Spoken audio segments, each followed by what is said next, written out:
welcome once again, ladies and gentlemen, to Let's Play Startropics. I am the Wolf.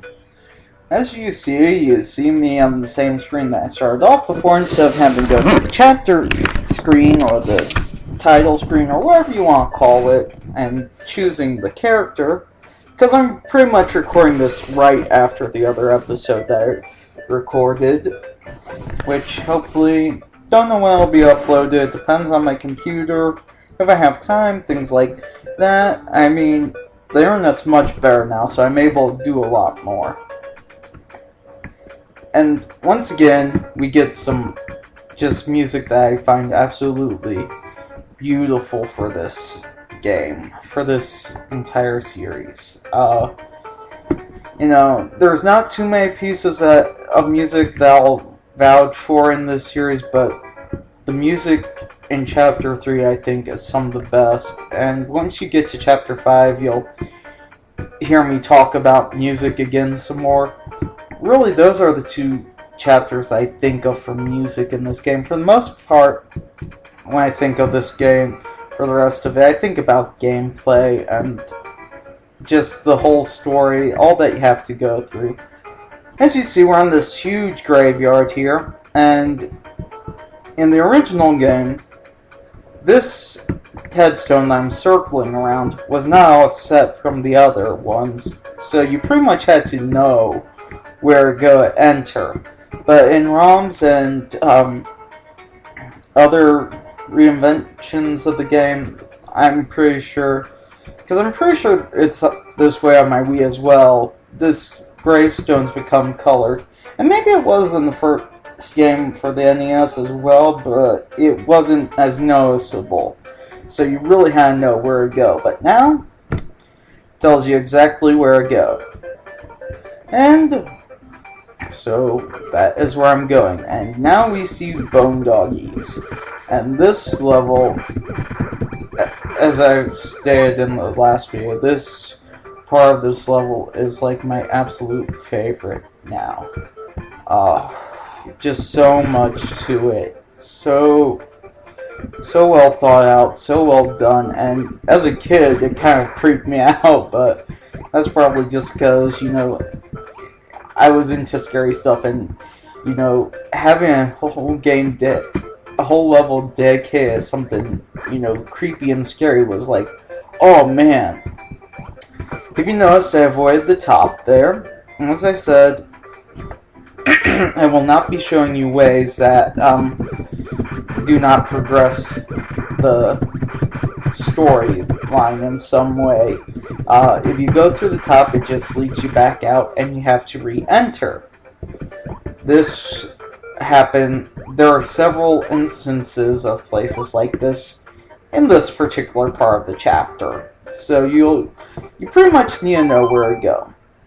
Okay, so you saw me pick up a bunch of scepters and pause. And that's because in this room, in order to progress, you have to kill ghosts. The only way to kill the ghost is to see the ghost. The only way to see the ghost is that scepter. If I hit the switch there, no wait, if I hit the switch there, it opens both doors, but I'm going to get hurt, is what it is. So, I really wanted to kill the ghosts ahead of time, though there will be rooms where you have to kill the ghost in order to progress. Let's see, hopefully that's cool. Yeah, it doesn't bounce my direction, so now we're good. Again, if you go to the other side or down, it doesn't progress, so you must come this way. This is another room full of ghosts, so let's just take care of the ones that I know will hurt me ahead of time. And you can kill them all, and I believe it opens a way in the side there. But that's not the way you want to go. You want to go down. And this is pretty much what the rooms look like that, you know, if you go into them, you exit because there's like no other way out. Only this room that I led us into does have a way out. Remember where I pointed out in the other video for chapter 2, you have the little shadow thing there? And that's pretty much what you gotta do to progress for this part here. Now, before I move on, I want to just make you listen for a few seconds to the sinking tile, so I'm going to be quiet, but remember this noise. That's the noise that I'll be using later on in this level. And you might be wondering why, but I'm going to be using it a little bit later on in this level. I'm going to show you both ways, as I said, because some people, you know, might not be as expert as I am at this game. Not that I'm a complete expert. I'm sure that there are people much better at this game than I am. As you see, we came to a completely dark room again, and you might be wondering, well, what do we do? Well, I'm going to say stay and show you both things you can do. I'm going to show you this way first, I think.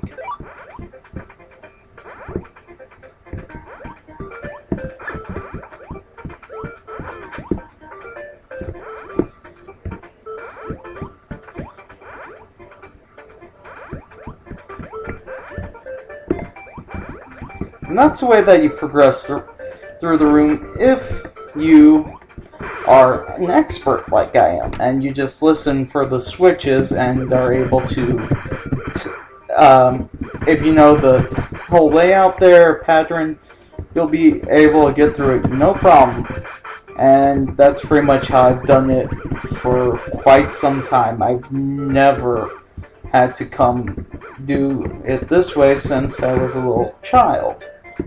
But what you're doing is basically you're coming down here to try and find a set of lanterns, which I don't remember exactly which switch or where they're at, so just bear with me for a few seconds, because as I said, I haven't done this since I was a kid for the lantern part. So,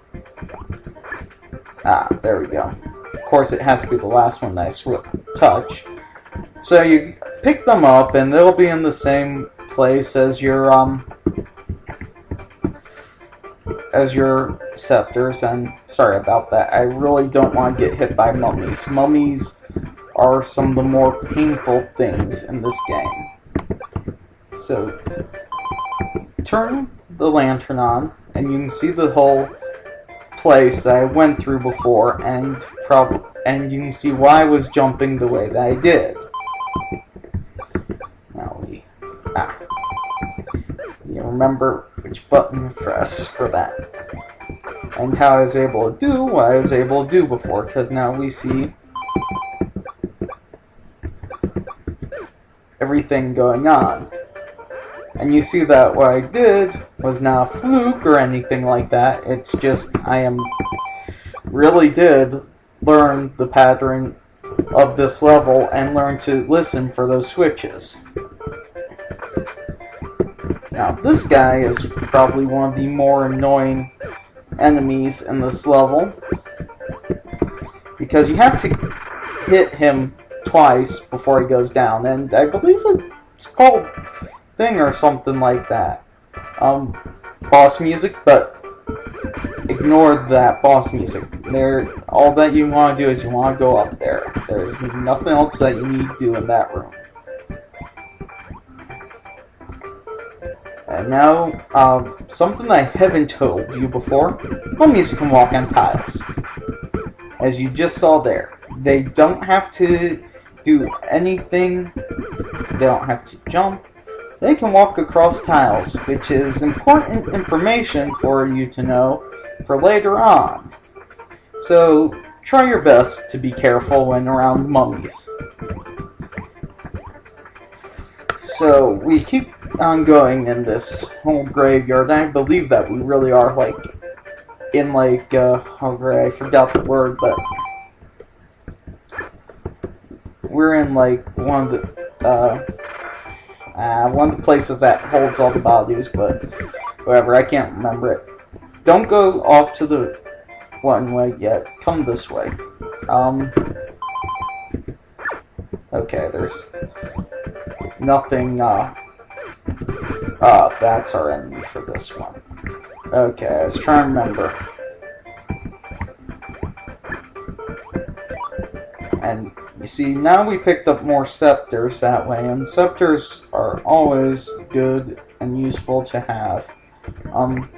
And one of these rooms we're going to pick up some mirrors, which will be very important for upcoming places. And if you don't get the mirrors, you will not move on in this level, so pay close attention to that. Always make sure to get the mirrors, otherwise you will be trapped forever. Well, not trapped forever. You'll die first, probably.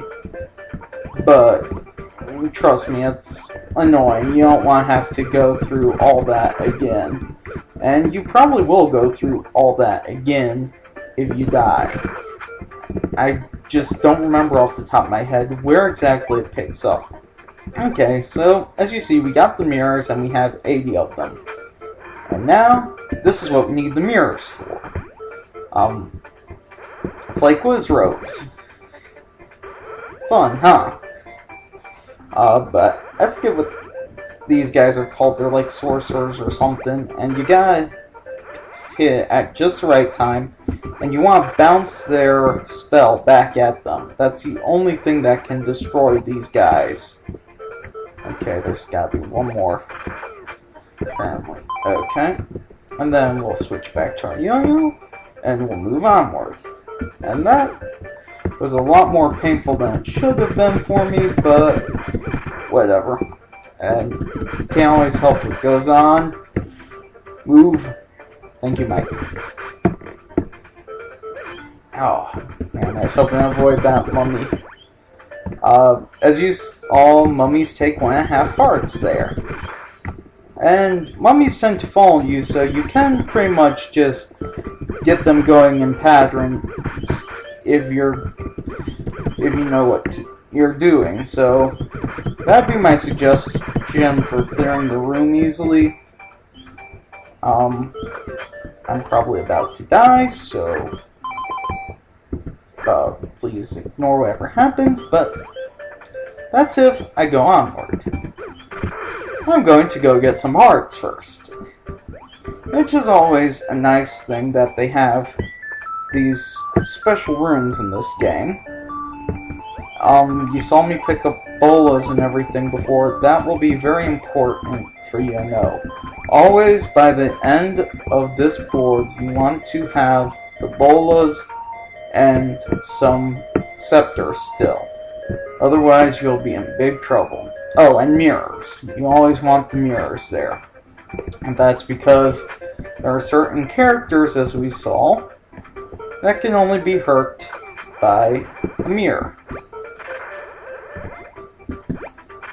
As you see, we got some more sorcerers or sorceresses or whatever here.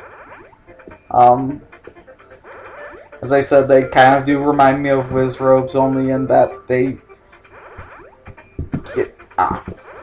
shoot stuff at you. Hopefully I'll be able to take on the boss here. No problem. Okay, that should be it for that. Maybe try to kill some of these skulls, see if they have anything else that they can give me before moving on to the big boss. And I haven't told you really the true names of everything here. Nice little scepter thing before you get stuck at the end boss with nothing, so you pretty much are almost always guaranteed to have scepters even know where you're going. I haven't told you the names of all the creatures yet, but the ghosts that you see there are called minis. This guy is called Maxie.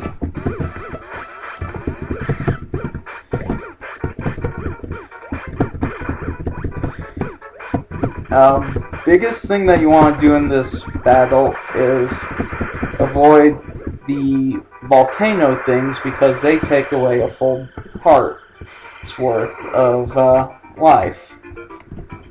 Other than that, The fight itself varies. There are times where I've done it very quickly, like that.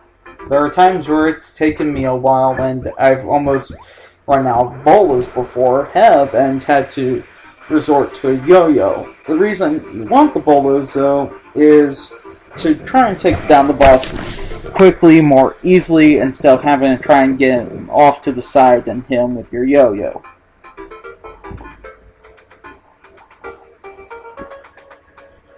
Now, as you see, pressing that switch 3 times has drained the lake. Or pond, or whatever you want to call it. They call it pond. The fortune teller, I believe, called it a pond. So you drowned the pond, but, you know, could be a small lake. We'll go with pond, though, for now. And so you got the crystal ball back, and originally I was going to just cut this chapter, into 2, but since the graveyard just has so much to it, it's so important to me, and I probably even didn't talk about it to the full extent that I wanted to, but since it is such a key part for me in this game, I'm going to cut the video off here and finish the rest of Chapter 3 next time. So until then, this is the Wulv signing off.